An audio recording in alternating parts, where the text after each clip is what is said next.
السلام عليكم ورحمة الله وبركاته.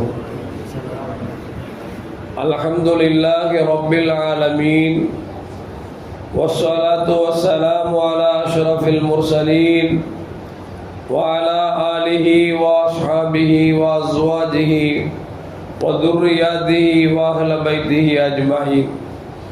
சங்கைக்கும் மேன்மைக்கும் உரிய பெரியோர்களே, சகோதரர்களே, எல்லாம் வல்ல அல்லாஹு ஜல்ல ஜலாலுஹு நாம் செய்யக்கூடிய எல்லா நற்காரியங்களையும் முகஸ்துதியின்றி இஹ்லாஸான முறையில் இறைவனுக்காக மட்டுமே செய்யப்பட்ட நல்வணக்கங்களில் நம் வணக்கங்களை அல்லாஹ் அங்கீகரித்துக் கொள்வானாக. நாம் செய்யக்கூடிய வியாபாரங்களிலும் தொழில்துறைகளிலும் நஷ்டமில்லாத ஹலாலான முறையில் நிரம்ப லாபத்தை பெற்று அந்த லாபகரமான வாழ்க்கையை கொண்டு தம் தேவைகளையும் தேவை உடையவர்களின் தேவைகளையும் நிறைவேற்றக்கூடிய நல்ல பொருளாதாரத்தையும் உள்ள விசாலத்தையும் அல்லாஹ் நம் அனைவர்களுக்கும் வழங்கி அல்வானாக. கஞ்சத்தனம் என்கிற தீய பண்பை விட்டு அல்லாஹ் நம்மை பாதுகாத்துக் கொள்வானாக. நம்மை இந்த உலகத்தில் வாழ வைக்கும் காலமெல்லாம் நோய் நொடியின்றி உடல் ஆரோக்கியத்தோடு அல்லாஹ் நம்மை வாழச் செய்வானாக. அந்த ஆரோக்கியமான வாழ்க்கையை கொண்டு அல்லாஹ் ரசூலை நெருங்கக்கூடிய அனைத்து நல்ல முறைகளையும் புரியக்கூடிய நல்ல முத்தகீன்களின் கூட்டத்தில் நம்மை ஆக்கி அல்வானாக. திடீர் மரணங்களை விட்டும் தீய மரணங்களை விட்டும் நம்மையும் நம் குடும்பத்தையும் நம் சமூகத்தையும் அல்லாஹ் முழுமையான முறையில் பாதுகாத்துக் கொள்வானாக. மருத்துவமனையின் செலவினங்களை விட்டும் வேதனைகளை விட்டும் அல்லாஹ் நம்மை காத்தல்வானாக. நம்மில் யாரெல்லாம் நோயால் பாதிக்கப்பட்டு வீடே கதி என்றும் ஆஸ்பத்திரியே கதி என்றும் அல்லல் பட்டும் அவதியுற்றும் இருக்கிறார்களோ அத்தனை மக்களுக்கும் வெகு விரைவில் நோயை போக்கி உடல் ஆரோக்கியத்தை வழங்குவதோடு அவர்களை கொண்டு அவர் குடும்பத்திற்கும் சமூகத்திற்கும் நல்ல பலன் தரக்கூடிய மக்களாக ஆக்கி அல்வானாக. நாம் இந்த உலகத்தில் வாழ்ந்து மறைகிற நேரத்தில் லா இலாஹ இல்லல்லாஹ் முஹம்மது ரசூலுல்லாஹ் என்ற கலிமாவை மொழிந்து ஜன்னத்துல் ஃபிர்தௌஸை கண்ணால் கண்டு மகிழ்ந்து சிரித்தவனுவா வர்ணிக்கக்கூடிய நல்வாக்கியம் பெற்ற மக்களில் அல்லாஹ் நம்மை ஆக்கி அல்வானாக. மரணித்தும் மரணிக்காத இறைநேசன் கூட்டத்தில் அல்லாஹ் நம்மை ஆக்கி அல்வானாக. நாளை மறுமையில கண்மணி முஹம்மது ரசூலுல்லாஹி ஸல்லல்லாஹு அலைஹி வஸல்லம் அவர்களின் திருக்கரங்களால் ஹவுதுல் கௌசர் என்கிற தடாகத்தின் நீர் பருகி அன்னாரின் ஷஃபாத்தை பெற்று அன்னாரின் கரம் பிடித்து ஜன்னத்துல் ஃபிர்தௌஸ் என்ற உயர்ந்த சொர்க்கத்தில் அவர்களோடு அல்லாஹ் நம்மை அமரச் செய்வானாக. எல்லாவற்றுக்கும் மேலாக இறை அன்பை பெற்று இறைவனை பார்த்து பரவசமடையக்கூடிய அவருடைய லிக்காவையும் ரிலாவையும் பெற்ற மக்களில் அல்லாஹ் நம்மை ஆக்கி அருள்வானாக. அருமையான மூமின்களை, புனிதம் நிறைந்த பராத் இரவு இன்று இரவு. இந்த இரவின் சிறப்பை ஹதீஸ்களில் காணுகிற பொழுது மெய்சிலிருக்க வைக்கக்கூடிய அளவிற்கு இந்த நாளில் நிறைய நிகழ்வுகள் நடந்திருக்கிறது. அதில் ஒன்றுதான் கண்மணி முஹம்மது ரசூலுல்லாஹி ஸல்லல்லாஹு அலைஹி வஸல்லம் அவர்கள் ஜன்னத்துல் பக்கி என்று சொல்லக்கூடிய மதீனாவில் இருக்கக்கூடிய கபர்ஸ்தானுக்கு சென்று அங்கு அடங்கப்பட்டிருக்கக்கூடிய எல்லா மூமின்களுக்கும் துஆ செய்த நிகழ்ச்சி. அந்த நிகழ்ச்சி ஹதீஸிலே இப்படி வருகிறது. கண்மணி முஹம்மது ரசூலுல்லாஹி ஸல்லல்லாஹு அலைஹி வஸல்லம் தன்னுடைய பணியாளர் அபா முவைஹிபா என்று சொல்லக்கூடிய ஒரு தோழர், இவங்கள்ட்ட சொன்னாங்க, இன்னைக்கு இரவு நீங்கள் என்னிடத்தில் வாருங்கள், நீங்களும் நானும் சென்று ஜன்னத்துல் பக்கிக்கு செல்ல வேண்டும் என்று பெருமானார் ஸல்லல்லாஹு அலைஹி வஸல்லம் அவர்கள் அழைப்பு விடுத்திருந்தார்கள். அதுபோன்று அபா முவைஹிபா என்று சொல்லக்கூடிய அந்த தோழர் வருகிறார்.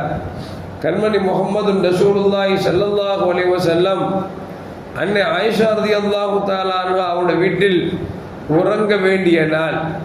வீட்டுக்கு பெருமானார் ஸல்லல்லாஹு வந்தார்கள். வந்தவர்கள் தான் அணிந்திருந்த சட்டையை கலட்டி விட்டு வேறொரு நல்ல ஆடை எடுத்து உடுத்தினார்கள்.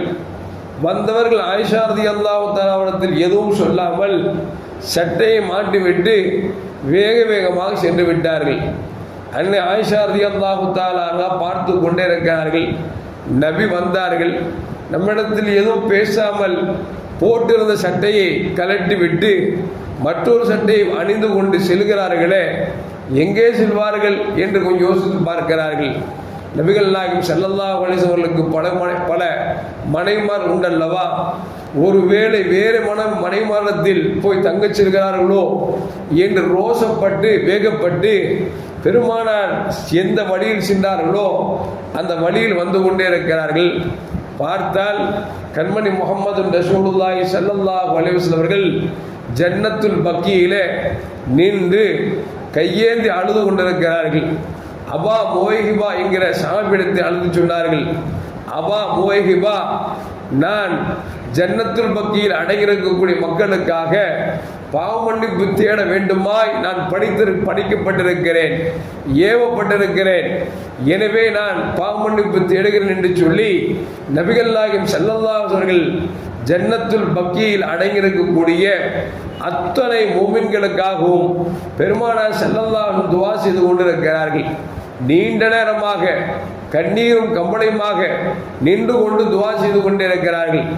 அன்னை ஆயிஷா ரலியல்லாஹு தஆலா அன்ஹா பின்னால் வருகிறார்கள். வந்து பார்த்தால் இவர்கள் நினைப்பு என்னவோ மற்ற மனைவிமானத்தில் வந்து போய்விடுவார்களோ என்று நினைத்து வந்தார்கள். ஆனால் பெருமானார் ஸல்லல்லாஹு அலைஹி அவர்கள் ஜன்னத்துல் பக்கியில் நின்று அழுது கொண்டு துஆ செய்து கொண்டிருக்கிறார்கள். இந்த நேரத்தில் பெருமானார் ஸல்லல்லாஹு அவர்கள் அன்னை ஆயிஷா அவர்கள் அருகாமையில் வர அதை பார்த்து பெருமானார் ஸல்லல்லாஹு அலைஹி கேட்டாங்க, ஆயிஷா, நான் உனக்கு துரோகம் செய்து விட்டேன் நினைத்து கொண்டாயா என்று பெருமானார் ஸல்லல்லாஹு அலைஹி கேட்ட பொழுது, அப்பொழுது ஆயிஷா அம்மா சொல்றாங்க, யார சொல்லலாம், நான் சாதாரண பெண்களுடைய எண்ணத்திலே வந்து விட்டேன், நீங்கள் இங்கே நல்ல இடங்களில் நின்று கொண்டு துஆ செய்து கொண்டிருக்கிறீர்கள், நான் தவறான எண்ணத்தில் வந்துவிட்டேன் என்று சொல்லி வருத்தத்தை வெளிப்படுத்திய பொழுது கண்மணி முஹம்மது ரசூலுல்லாஹி ஸல்லல்லாஹு அலைஹி சொன்னார்கள், ஆயிஷா, இந்த இரவு எப்படிப்பட்ட இரவு தெரியுமா? இந்த இரவு தான் பராத் நிஸ்ஃபு ஷாபானுடைய பாதி இரவு. இந்த இரவில் அல்லாஹ் ஜல்ல ஜலாலுஹு முதல் வானத்துக்கு வருகிறான், அடியார்களை பார்த்து கேட்கிறான், அடியார்களே, தாங்கள் செய்த பாவங்களை மன்னிப்பு கோருபவர் உண்டா? கேளுங்கள், பாவத்தை மன்னிக்கிறேன்.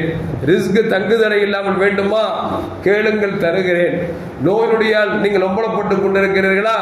கேளுங்கள், நோயை போக்கி உங்களுக்கு ஆரோக்கியத்தை வழங்குகிறேன் என்று அல்லாஹ் ஜல்ல ஜலாலுஹு கேட்கிறான் என்று அன்னை ஆயிஷா ரலியல்லாஹு தஆலா அன்ஹா அவர்களுக்கு சொல்லி அனுப்புகிறார்கள். இதற்கிடையில் உடன் வந்திருந்த அபா முவைஹிபா என்கிற தோழரிடத்தில் பெருமானார் ஸல்லல்லாஹு அலைஹி அவர்கள் அழுது கொண்டே சொன்னார்கள், அபா முவைஹிபா, அல்லாஹ் ஒரு அடியானுக்கு இஷ்டம் கொடுத்திருக்கிறான். அவர் விரும்பினால் அல்லாஹ்விடத்தில் வரலாம், அவர் விரும்பினால் உலகத்தின் சாவி ஹசானாக்களின் சாவிகள் கொடுக்கப்பட்டிருக்கிறது, அவர் நிரந்தரமாக வாழ்ந்து கொள்ளலாம் என்று சொல்லி அல்லாஹ் ஒரு அடியானுக்கு இஷ்டம் கொடுக்கிறான். அந்த அடியானோ அல்லாஹ்விடத்தில் போய் சேர்வதை விரும்புகிறானே தவிர இந்த உலகத்தில் இருக்கக்கூடிய அனைத்து ஹசானாக்களின் சாவிகளும் உலகத்தில் நிரந்தரமாக வாழ்வதையும் ஒருபோதும் விரும்பவில்லை என்று சொல்லி நபிகள் நாயகம் ஸல்லல்லாஹு அவர்கள் தன்னை குறித்து சொன்ன பொழுது அப்பொழுது அபா முவைஹிபாக்கு சொல்கிறார்கள், யார சொல்லலாம், அல்லாஹ் ஒரு மனிதருக்கு விரும்பினால் தன்னோடு வந்து கொள்ளலாம், விரும்பினால் உலகத்தையும் உலகத்தின் ஹசானாக்களின் சாவிகளையும் கொடுக்கிறேன், நிரந்தரமா வாழ்ந்து கொள்ளட்டும் என்று சொல்கிறானே, அதை தேர்ந்தெடுத்து கொள்ளலாமே என்று சொல்லி அபா முவைஹிபா அவர்கள் உலகத்தில் பெருமானார் நிரந்தரமாக வாழ்வதை தேர்ந்தெடுத்துக் கொள்ளுங்கள் என்று சொன்ன பொழுதும் கூட நபிகள் நாயகம் ஸல்லல்லாஹு அலைஹி சொன்னார்கள், வேண்டாம் வேண்டாம், என் ரப்பு என்னை சந்திக்க ஆசைப்படுகிறான், நானும் அதைத்தான் விரும்புகிறேன் என்று சொல்லி நபிகள் நாயகம் ஸல்லல்லாஹு அவர்கள் அந்த கபர்ஸ்தானில் வைத்துத்தான் பெருமானார் ஸல்லல்லாஹு அவர்கள் சொன்னார்கள் என்கிற ஹதீஸும் வரலாற்றிலே வருகிறது. பெருமானார் ஸல்லல்லாஹு அவர்கள் துஆ செய்தார்கள். செய்துவிட்டு மீண்டும் ஆயிஷா ரலியல்லாஹுடைய வீட்டுக்கு வந்தார்கள். கேட்டால், ஆயிஷா, அனுமதி கொடுத்தால் நான் வணக்கம் புரியலாம் என்று ஆசைப்படுகிறேன் என்று கேட்ட பொழுது நபிகள் நாயகம் ஸல்லல்லாஹு அலைஹி வஸல்லம் அனுமதி கொடுக்கிறார்கள். பெருமானார் ஸல்லல்லாஹு அவர்கள் தொழுதவர்கள் சஜ்தாவில் நின்றார்கள், நீண்ட நேரம் நின்றார்கள். அப்படி நின்று அவர்கள் தொழுது சஜ்ஜாவில் இருக்கிற பொழுது நீண்ட நேரம் சஜ்ஜா செய்தார்கள். எந்த அளவுக்கு என்று சொன்னால், ஆயிஷா அம்மா போய் ரசூலுல்லாஹி ஸல்லல்லாஹு அலைஹி அவர்கள் சஜ்தாவிலேயே உடலை விட்டு உயிர் பிரிந்து விட்டதோ என்று சொல்லி அவருடைய கால் பெருவர்களை அசைத்து பார்க்கிறார்கள். அசைத்தால் நபிகள் நாயகம் ஸல்லல்லாஹுடைய கால் பெருவர்கள் அசைகிறது.